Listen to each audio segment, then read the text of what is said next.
The first time my daughter screamed that I wasn't her father, the station alarms were already howling, and the stars outside our window were burning the wrong color. She was 12. Old enough to hate me. Young enough to believe the universe still made sense. I remember the way her voice cracked as she said it, the words slicing deeper than the emergency sirens. "You're not my father," she shouted, tears streaking down her face. "You never were." And then the evacuation doors sealed between us. I didn't know then that those words would echo across 15 years, 3 star systems, and one impossible miracle. But that was only the beginning.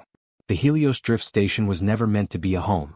It was a rusting ring of metal hanging between Earth and the outer colonies, built to refuel ships and warehouse forgotten people. I worked maintenance, crawling through ducts, sealing plasma leaks, fixing systems no one else wanted to touch. It paid barely enough to keep the lights on in our tiny habitation unit, but it was enough to raise a child. Or so I thought. Her name was Lyra. She wasn't mine by blood. Everyone knew that. I found her during the Kepri incident, when an alien research vessel ruptured near Earth orbit and spilled refugees, bodies, and secrets into space. Among the wreckage was a small stasis pod, cracked, flickering, barely functioning. Inside was a baby with skin too pale, eyes too bright, and DNA that no human scanner could fully classify. The authorities wanted to hand her over to Xenobiology Command. I ran. I told myself it was instinct, or compassion, or some foolish sense of destiny. In truth, I was lonely, and she was breathing. None of us were prepared for the consequences. Lyra grew fast. Too fast. By age 6, she could dismantle and reassemble station drones by memory. By 10, she spoke 5 human languages and 2 that no one else recognized. I pretended not to notice how her pupils sometimes shifted shape when she was scared, or how electronics hummed when she was angry. I told myself love was enough to make us normal. But children sense lies the way predators smell blood. "You're hiding something," she told me one night, standing in the glow of the viewport, watching cargo ships drift past like tired whales. About me. I wanted to tell her everything. About the pod. About the aliens. About the reason the station's security AI always flagged her biometric scans as anomalous. But I was afraid. So I smiled and said, "Everyone's different, kiddo." She didn't smile back. And that silence grew teeth. The truth came out during the evacuation. A xenobiology enforcement cruiser arrived unannounced, its hull etched with alien glyphs that pulsed like living veins. The station went into lockdown. Armed figures, human and not, swept the corridors. They were here for Lyra. One of them found us first. Tall. Insectoid. Its voice echoed directly inside our skulls. "The hybrid asset has been located." Lyra stared at me, her eyes glowing faintly gold. "What does it mean?" she whispered. I stepped in front of her without thinking. "She's just a kid." The alien's mandibles twitched. "She is the convergence." The firefight that followed tore the corridor apart. I don't remember how I got her to the escape wing, only the heat, the smoke, and the way Lyra's hands trembled in mine. At the pod bay she stopped. "You lied to me," she said, realization crashing into her voice. "I heard them. I'm not human." I tried to speak. Failed. That's when she screamed it. "You're not my father." The doors closed. The pod launched. And Lyra vanished into the dark. What I saw next changed everything, because I survived. They interrogated me for weeks. Humans. Aliens. Machines that peeled memory like skin. I told them everything. It didn't matter. Without Lyra, I was irrelevant.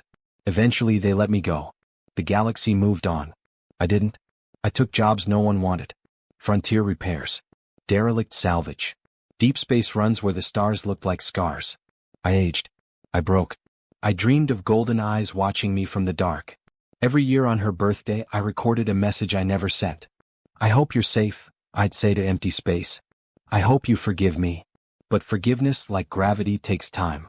And distance. 15 years later, the signal arrived. Not a distress call. Not a threat. An invitation. The coordinates led to a system that didn't exist on any human chart. A star wrapped in artificial rings. A world sculpted, not formed. As my ship approached, my instruments went blind, then sharp, then silent. A voice filled the cabin. "Elias Mercer," it said gently. "You may dock." My heart tried to escape my chest. None of us were prepared for the truth. The city was alive. Not metaphorically. Literally. Towers flexed like muscles. Pathways reconfigured beneath my feet. Beings of dozens of forms moved in choreographed purpose, their gazes lingering on me with something like curiosity. At the center waited a figure in ceremonial white and gold. Lyra. She was taller, stronger. Her eyes glowed openly now, no longer hiding what she was. Patterns of light traced her skin like constellations. For a moment, neither of us spoke. Then she said calmly, "You look older than I remembered." I laughed. Came out broken. "You look incredible." She studied me the way scientists study anomalies. "You shouldn't have taken me." The words hit hard. "I know. You changed the trajectory of 3 civilizations," she continued. "Mine included." I swallowed. "I just wanted to protect you." Her gaze softened, just a fraction. "That's why you're still alive." But that wasn't why she'd brought me here. Lyra explained what she was. A hybrid. Human adaptability fused with an ancient alien species known as the Continuum. They didn't reproduce naturally anymore. Their minds were vast but stagnant. They needed humanity's chaos. Its emotional volatility. Its capacity for change. Lyra was the first success. And the last. The Continuum wants to integrate humanity, she said. Not conquer. Absorb. My blood ran cold. That sounds like extinction. To them it's evolution, she replied. To me, it's wrong.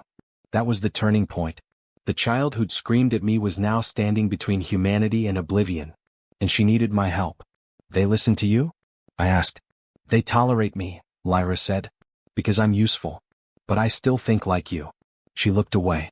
I still feel like you. The plan was impossible. Broadcast a human emotional imprint across the Continuum's neural lattice. Force them to experience individuality. Loss. Love. Pain. It could shatter their unity. Or free them. But it will kill you, I said. She met my eyes. Unless you anchor me. I laughed softly. I'm just a broken mechanic. You're my father, she said quietly. Whether you want to be or not. The words hurt worse than the first time she denied them. And healed more. The ceremony chamber was vast, humming with alien energy. As Lyra stepped into the core, light wrapped around her like a star being born. I took my place at the interface, hands shaking. Whatever happens, she said through the noise, I forgive you. The lattice activated. Memories flooded the system. Birthday cakes made from ration paste. Lullabies sung off-key. Fear. Hope. The small, stubborn love of one human who chose to stay. The Continuum screamed. Then went silent. For a heartbeat, the universe held its breath. Then Lyra collapsed into my arms. Alive. Changed. What I saw next changed everything, because the galaxy felt different. The Continuum withdrew. Not in defeat, but in reflection. They released their hold on the outer systems. Sent emissaries instead of fleets. Lyra became a bridge. An ambassador. A living reminder that humanity wasn't something to be consumed. She walked with me to the edge of the city, where stars burned softly. I couldn't have done it without you, she said. I smiled. You did all the hard parts. She hesitated. Then pressed something into my hand. A small device. Warm. Pulsing. What is it? I asked. She smiled the way she had as a child. A gift. The device projected a memory. A future. A place where humans and aliens built together. Where my name was recorded, not as a criminal or a thief, but as the man who chose love over fear. Tears blurred my vision.